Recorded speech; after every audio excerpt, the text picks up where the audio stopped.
பேசுகிறேன். இன்றைக்கி நான் பூந்தி லட்டு தான் நான் செய்ய போகிறேன். கடல மாவு வச்சு நான் எப்படி செய்கிறேன்னு உங்களுக்கு செஞ்சு காமிக்கிறேன்.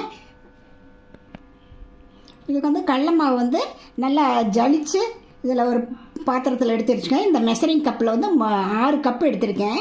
6 கப்புனா உங்களுக்கு எப்படி ஒரு 3/4 கிலோ பக்கம் வரும். இதை நம்ம அப்படியே ஒரு பக்கம் வச்சுட்டு நம்ம சர்க்கரை வந்து அதே மாதிரி அஸ்கா சர்க்கரை வந்து இதில் வந்து 6 கப்பு எடுத்துருக்கேங்க. இது ஒரு இதை இந்த பாத்திரத்தில் போட்டு நம்ம வந்து பாவு காய்ச்சிக்கலாம். அது கம்பி பதமாக காய்ச்சணும். அதுக்கு வந்து 6 கப்புக்கு ஒரு 2 கப்பு வந்து நம்ம தண்ணி ஊற்றி சர்க்கரை கரையிற வரைக்கும் ஹை ஃப்ளேமில் வச்சுக்கலாங்க. அது பற்ற வச்சு அதான் சர்க்கரை கரைஞ்சு கொதிக்கிற வரைக்கும் ஒரு ஹை ஃப்ளேமில் வச்சுக்கலாம். அப்புறம் பாவு கொதிக்க ஆரம்பித்தோடனே நம்ம வந்து லோ ஃப்ளேமில் வச்சுட்டு தான் கம்பி பதம் பார்க்கணும். இல்லைன்னா சீக்கிரமாக கெட்டி பதம் வந்துடும். பதம் மாறிக்குச்சுன்னா பாவு வந்து இறுகிரும். பாருங்கள், சர்க்கரை பூரா கரைஞ்சிருச்சு, பாவு வந்து கொதிக்க ஆரம்பிச்சிருச்சு. இப்போ வந்து நம்ம லோ ஃப்ளேமில் வச்சுக்கலாம். வச்சுட்டு கொதிக்கிட்டோம். நம்ம அப்புறம் கம்பி பதம் பார்த்துக்கலாம். பாருங்கள், நல்லா கம்பி பதம் வந்துருச்சு. நான் உங்களுக்கு காமிக்கிறேன் எப்படின்ட்டு. பாருங்கள், இந்த மாதிரி கம்பியாக வந்துருச்சு பாருங்கள். இந்த சமயத்தில் நம்ம எடுத்துடலாம். கம்பியாக வருது பாருங்கள். இது கூட வந்து ஏலக்காய் வந்து 1 டீஸ்பூன் போட்டுக்கலாங்க. அப்புறம் வந்து கிராம்பு வந்து ஒரு 8 கிராம்பு போட்டிருக்கேன். லெமன் ஜூஸ் வந்து ஒரு 1/4 டீஸ்பூன். இது எதுக்குன்னா இந்த சர்க்கரை பாவு வந்து உரையாமல் இருக்கிறதுக்கோசரம். அப்புறம் பச்சை கற்பூரம் ஒரே ஒரு பிஞ்சுங்க. இது பச்சை கற்பூரமும் கிராம்பு போட்டால் தான் லட்டு வந்து டேஸ்ட்டாக இருக்கும். அதுக்கு பூந்தி லட்டுக்கான அடையாளமே அதுதான். இது அப்படியே இருக்கட்டுங்க. இந்த பாருங்கள், இதில் வந்து ஒரு குண்டாவில் நான் வந்து 6 கப்பு வந்து கடலை மாவு ஜலிச்சு போட்டு வச்சுருக்கேன். நம்ம கொஞ்சம் கொஞ்சமாக தண்ணி ஊற்றி அப்படியே கெட்டியாக கரைச்சிக்கலாம். அதுக்கப்புறம் நம்ம கொஞ்சம் கொஞ்சமாக தண்ணி ஊற்றி கரைச்சிக்கலாங்க. இது மாதிரி அப்புறம் தண்ணி பார்த்துட்டு அப்புறமா அப்படி ஊற்றிக்கலாம். கெட்டியாக கரைச்சிக்கலாங்க. தண்ணி இன்னும் கொஞ்சம் ஊற்றிக்கலாம். இது கூட நம்ம வந்து பேக்கிங் சோடா வந்து ஒரு 1/2 டீஸ்பூன் வச்சுருக்கேன். அது இதோடு சேர்த்து நம்ம வந்து கரைச்சிக்கலாம். அது வந்து பூந்தி வந்து நல்லா எலும்பி வரும். அதுக்கோசரம் ரொம்ப போடக்கூடாது. பாருங்கள், இந்த கரைச்சி நம்ம இப்படி மாவு ஊற்றி பார்த்தோம்னா இதில் வந்து இப்படி டெபாசிட் ஆகக்கூடாது. ஒரே ஃப்ளோவில் வந்து மாவு உள்ளே போகணும். அதனால் இன்னும் கொஞ்சம் தண்ணி ஊற்றி கரைச்சிக்கலாங்க. பாருங்கள், நல்லா கரைச்சிட்டேன். இப்போ நம்ம மாவு ஊற்றினோம்னா பாருங்கள், அப்படியே மாவு உள்ளே போகுது. மேலே வந்து அங்கே வந்து டெபாசிட் ஆகாமல் அப்படியே உள்ளே போயிடுது. இதுதான் நமக்கு வந்து பதம். இது வந்து வடைச்சட்டியில் வந்து எண்ணெய் 1 லிட்டர் ஊற்றி வச்சுருக்கேங்க. எண்ணெய் நல்லா காயணும். நல்லா காஞ்சோன்னா தான் நம்ம ஊற்றணும். பாருங்கள், எண்ணெய் நல்லா காஞ்சிச்சான்னு தெரிஞ்சுக்கிறதுக்கு நம்ம ஒரு சுட்டு பூந்தி விட்டோம்னா அது டக்குன்னு மேலே எலும்பி வரணும். நல்லா எண்ணெய் காஞ்சிருச்சு. பாருங்கள், இந்த மாதிரி பூந்தி கரண்டி நான் வச்சுருக்கேன். பழைய பூந்தி கரண்டி தான். இதில் எடுத்து ஒரு 2 கரண்டி அப்படியே விட்டோம்னா பாருங்கள் எப்படி எலும்புதுன்ட்டு. இப்படி முத்தாக உழுகுது பாருங்கள். அது அப்படியே தேய்ச்சி விடணும்.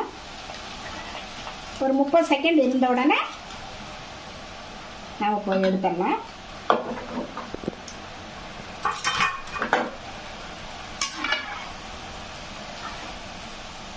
நல்லா குண்டு குண்டாக எழுந்திரிச்சிருக்கு.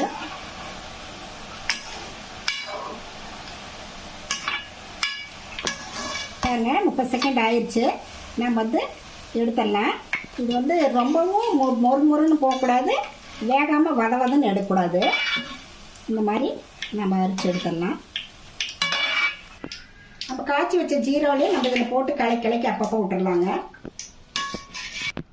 இப்படியே கிளறி விட்டுக்கிட்டே இருக்கலாங்க. அப்போ தான் இந்த சூட்லேயே நல்லா ஊறும். நான் வந்து ஒரு 100 ml அளவு கொஞ்சம் நான் பாவு எடுத்து வச்சுருக்கேன். ரொம்ப இதாகிடுச்சுன்னா 10 நம்ம அதில் ஊற்றிக்கலாம். அடுத்தது அதே மாதிரி நம்ம ஊற்றிக்கலாங்க. இது வந்து நம்ம ஒவ்வொரு தடவையும் இந்த கடலை மாவு கரைச்சோம் இல்லைங்க, அதை வந்து நல்லா கலக்கி நம்ம ஊற்றணும்.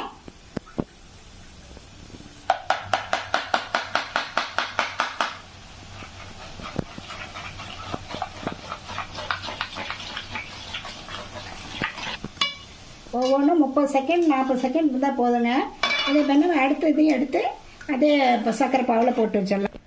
பாருங்கள், அதே மாதிரி எல்லாத்தையும் நம்ம ஊற்றி ஊற்றி பொரிச்சு எடுத்துக்கலாம்.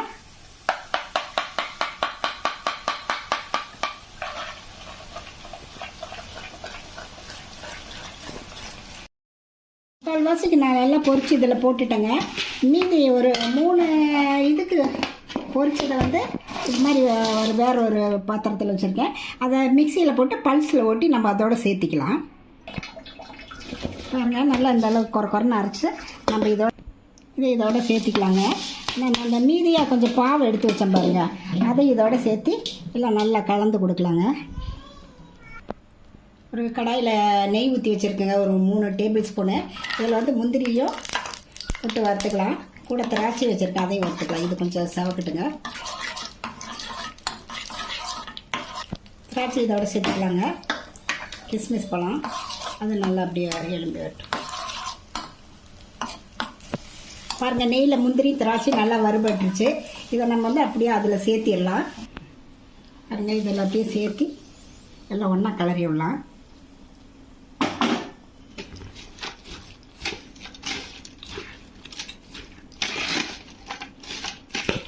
பாருங்க, இப்படி எல்லாம் நல்லா ஒன்றா சேர கலந்து கொடுக்கலாம். நம்ம ஃபுட் கலர் எதுவுமே நம்ம போட அவசியம் இல்லை. இதே நமக்கு வந்து எல்லோ கலராக இருக்குது. இந்த கலரே போதும் நமக்கு லட்டுக்கு. நம்ம இப்படி உருண்டை பிடிச்சோம்னா பாருங்கள், நல்லா அழகாக வருது உருண்டை. நம்ம அப்புறம் உருண்டையாக பிடிச்சிக்கலாம். பாருங்கள், நல்லா உருண்டை பிடிக்கிறதுக்கு நல்லா அழகாக வருது. இந்த மாதிரி நம்ம உருட்டி எல்லா லட்டுகளையும் உருட்டிக்கலாம்.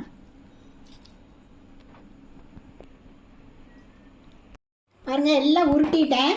உருட்டி நான் நிறுத்தி பார்த்ததில் 2 கிலோ 700 கிராம் வந்திருக்கு. நான் வந்து 3/4 கிலோ கடலை மாவு 3/4 கிலோ சக்கரை தான் போட்டேன். பாருங்கள் எவ்வளோ வந்திருக்கு.